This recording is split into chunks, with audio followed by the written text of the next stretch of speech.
José de escravo a governador, uma jornada de fé e propósito. Imagine ser traído pela própria família, vendido como escravo e preso injustamente. Parece impossível sair de uma situação assim, certo? Mas essa é a incrível história de José, um jovem que, mesmo enfrentando os piores desafios, nunca perdeu a fé e se tornou um dos homens mais poderosos do Egito. Hoje, vamos explorar como José transformou sofrimento em propósito e nos deixou lições que ecoam até os dias de hoje.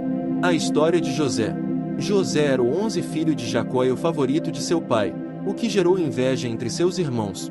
Além disso, ele teve sonhos proféticos que indicavam que um dia ele governaria sobre sua família. Tomados pela inveja, seus irmãos conspiraram contra ele e jogaram-no em um poço e depois o venderam como escravo a mercadores ismaelitas. José foi levado ao Egito e vendido a Potifar, um oficial do faraó. Mesmo como escravo, ele manteve sua integridade e competência, ganhando a confiança de seu senhor. Mas a esposa de Potifar, ao ser rejeitada por José, o acusou falsamente, e ele foi preso. A virada no destino. Na prisão, José não deixou que a amargura tomasse conta de seu coração. Ele continuou confiando em Deus e usando seus dons. Interpretou corretamente os sonhos de 2 prisioneiros, o copeiro e o padeiro do faraó. Alguns anos depois, o faraó teve sonhos que ninguém conseguia interpretar. Foi então que o copeiro lembrou de José e sugeriu que ele fosse chamado.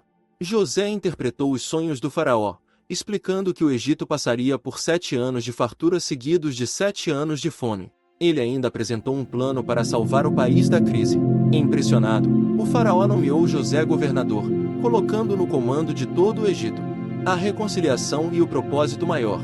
Durante os anos de fome, os irmãos de José foram ao Egito em busca de alimentos. Sem saber que estavam diante de José, eles se curvaram a ele, cumprindo os sonhos que José tivera anos antes.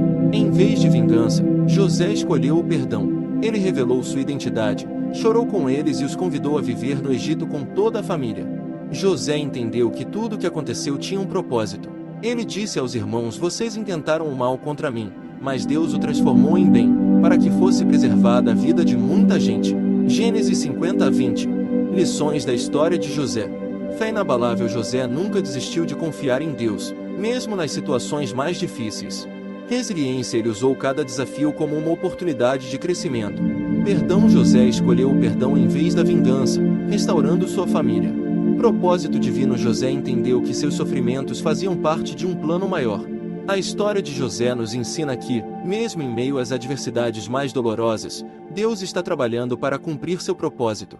Se você está enfrentando dificuldades, lembre-se de José. Mantenha sua fé e sua integridade, pois o final da sua história pode ser maior do que você imagina. Gostou dessa mensagem? Deixe seu comentário e compartilhe este vídeo com quem precisa de inspiração hoje.